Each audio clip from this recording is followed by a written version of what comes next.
आशा मत छोड़ो। नानी ने बच्चों के लिए कुछ स्वादिष्ट पकवान बनाए थे। जब वे कमरे में पकवान लेकर आई, रिया को छोड़कर सब बच्चे खुश हो गए। रिया उदास बैठी रही। नानी को चिंता हुई। क्या हुआ रिया? उदासी भरी आवाज में रिया ने बताया, मैं इस परीक्षा में फेल हो गई। मुझे कुछ नहीं खाना और मुझे किसी से बात भी नहीं करनी।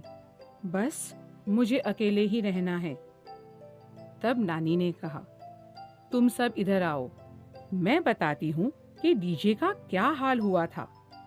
डीजे अपने दोस्तों के साथ वुडवर्ल्ड जंगल में रहता था और उसके साथ भी वही हुआ जो अब रिया के साथ हो रहा है। घंटी बजी और स्कूल खत्म हुआ। उस दिन सबको रिजल्ट मिले थे। एडी, गॉर्जी, हम्पी और एजे खुशी से भागते हुए बाहर निकले। सबके हाथों में उनके रिजल्ट थे। हम पास हो गए, हम पास हो गए। वे खुशी से अपने अपने अंक मिला रहे थे। अचानक एजे डीजे को खोजने लगा।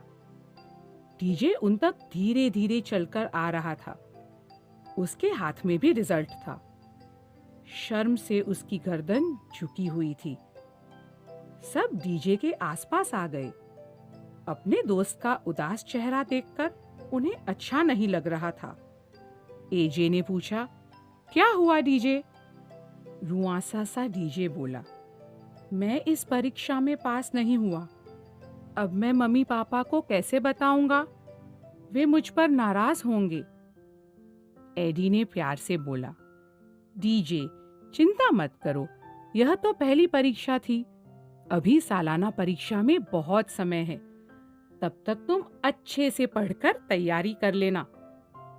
गौरजी भी झट से बोल पड़ा, हाँ डीजे, तुम खूब मेहनत से पढ़ाई करना, फिर तुम्हें भी अच्छे अंक मिल जाएंगे। डीजे ने कहा, तकलीफ इस बात की है कि पिछली बार भी मैं फेल हुआ था। क्या पता मैं सालाना परीक्षा में भी पास हो पाऊंगा या नहीं। डीजे बहुत निराश हो चुका था। निराशा से भरा हुआ डीजे घर पहुंचा। वहां मम्मी पापा उसका इंतजार कर रहे थे। उसके पापा कसरत कर रहे थे और मम्मी ने कुछ मिठाई बना रखी थी। जैसे ही उन्होंने डीजे का उदास चेहरा देखा, वे समझ गए कि कुछ गड़बड़ थी। डीजे तो हमेशा घर में घुसते ही चिल्लाता था, मुझे भूख लगी है, कुछ खाने को दो। फिर आज यह इतना चुप क्यों था? डीजे को देखते ही मम्मी खुशी से बोली, अरे वाह, डीजे आ गया। स्कूल में दिन कैसा रहा? देखो मैंने तुम्हारे लिए क्या बनाया है। जल्दी से हाथ मुंह धोकर आ जाओ। डीजे ने मिठाई की ओर देखा तक नहीं और अपने कमरे में चला गया। उसने दुखी आवाज में कहा, मुझे भूख नहीं है, मुझे कुछ भी खाने का मन नहीं है, बस मुझे अकेला छोड़ दो। डीजे के पापा ने पूछा, क्या बात है बेटा? उदास डीजे ने कहा, मैं इस परीक्षा में पास नहीं हुआ। एक मैं ही रह गया, बाकी सब पास हो गए। मम्मी पापा ने एक दूसरे को देखा। मम्मी को बहुत चिंता हुई। पापा ने उन्हें धीरे से कहा, चिंता की कोई बात नहीं है। कुछ दिन पहले प्रिंसिपल साहब ने मुझे फोन पर इसके बारे में बताया था। मुझे पता है कि हमें क्या करना है।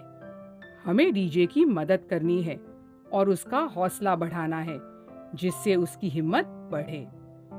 पापा ने डीजे को बुलाकर अपने पास सोफे पर बिठाया। मम्मी ने उसका सिर सहलाते हुए प्यार से कहा, मैंने यह इसलिए बनाया है क्योंकि यह तुम्हारी मनपसंद मिठाई है। इस मिठाई का तुम्हारे पास या फेल होने से कोई मतलब नहीं है। मुस्कुराते हुए पापा बोले, इस रिजल्ट की इतनी चिंता मत करो।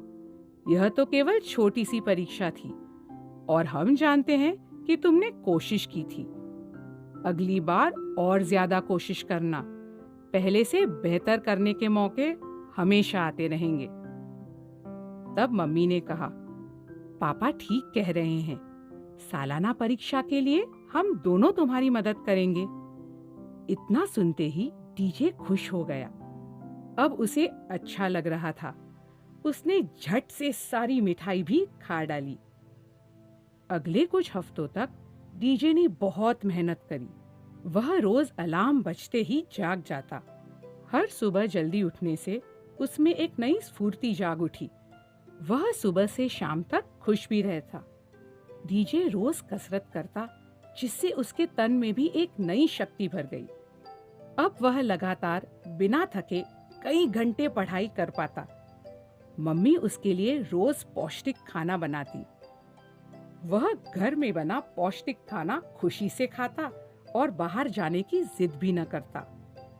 वुडवर्ल्ड पाठशाला पुस्तकालय। स्कूल की लाइब्रेरी में भी वह देर तक पढ़ाई करता रहता। डीजे हर पाठ तब तक पढ़ता जब तक उसे वह पूरी तरह से समझ नहीं लेता। वह हर विषय में इसी लगन के साथ पढ़ता गया। डीजे ने सारी कविताएं भी याद कर डाली। जो कुछ भी उसे समझ नहीं आता, पापा उसे प्यार से समझा देते। डीजे रात में भी पढ़ाई करता। कई बार तो पढ़ते पढ़ते उसकी आंख भी लग जाती। कुछ महीनों बाद आखिर सालाना परीक्षा का दिन भी आ गया। डीजे एक नए विश्वास के साथ स्कूल पहुंचा। पिछले दिनों की मेहनत से उसे अपने ऊपर पूरा भरोसा आ चुका था। सब विद्यार्थी अपने अपने डेस्क पर बैठ चुके थे। परीक्षा शुरू होने की घंटी बजी और मिस फॉक्सी ने प्रश्न पत्र बांटने शुरू किए। हर कोई जल्दी जल्दी अपने उत्तर लिखने में व्यस्त हो गया। डीजे ने पाया कि इस बार उसे सब उत्तर आते थे। उसने अपना पेपर पूरा किया और मिस फॉक्सी को थमा दिया। कुछ दिनों बाद परीक्षा खत्म हो चुकी थी। अध्यापकों ने पेपर जांचने के बाद सबके रिपोर्ट कार्ड भी तैयार कर लिए थे। हमेशा की तरह एडी, गॉर्जी, हम्पी और एजे खाने की मेज पर बैठे आपस में बातें किए जा रहे थे। अपना रिपोर्ट कार्ड लहराते हुए एडी खुशी से बोला, मैं पास हो गया। खुशी से उछलता हुआ एजे बोला, मैं भी पास हो गया। गॉर्जी तो खुशी से नाचने ही लगा। वह बोला, और मैं भी, मुझे हर विषय में अच्छे अंक मिले हैं। हम्पी ने एडी की हथेली पर हथेली मारते हुए कहा, अरे मैं भी पास हो गया हूं। सब बहुत खुश थे। अचानक एडी को डीजे की याद आई और उसने कहा, डीजे का क्या हुआ? इस बार वह पास हुआ या नहीं? मुंह लटकाए हुए डीजे क्लास से बाहर आया। उदास डीजे अपने दोस्तों के पास जाकर बैठ गया। उसका उदास चेहरा देखकर एडी बोल पड़ा, क्या हुआ? इतने दुखी क्यों लग रहे हो? हम्पी को चिंता हुई। उसने पूछा, क्या बात है डीजे? डीजे ने गंभीर आवाज में कहा, दोस्तों। अचानक डीजे की हंसी छूट गई। वह बोला, मैं पास हो गया, मैं पास हो गया, मैं तुम्हारे साथ मस्खरी कर रहा था। दोस्तों की खुशी का ठिकाना नहीं रहा। डीजे के पास होने की खबर से उन सब में खुशी की एक नई लहर दौड़ गई। डीजे ने सबको बताया कि मैं समझ चुका हूं कि आशा नहीं छोड़नी चाहिए। कोशिश करते रहना जरूरी होता है और लगातार कोशिश से हमें सफलता भी जरूर मिलती है। दोस्तों ने उसकी पीठ थपथपाई। इस नए सबक को सीखने में पांचों दोस्त एक साथ थे। जब नानी की कहानी खत्म हुई, रिया खड़े होकर मुस्कुराने लगी और बोली, नानी, अब मुझे अच्छा लग रहा है। डीजे की तरह मैं भी कड़ी मेहनत करूंगी। नानी बोली, शाबाश बेटा।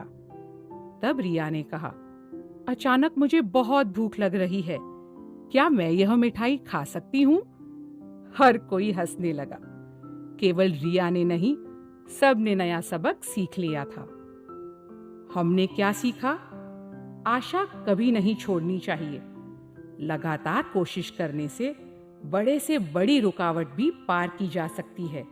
फिर हम जो भी चाहते हैं वह हमें जरूर मिल जाता है।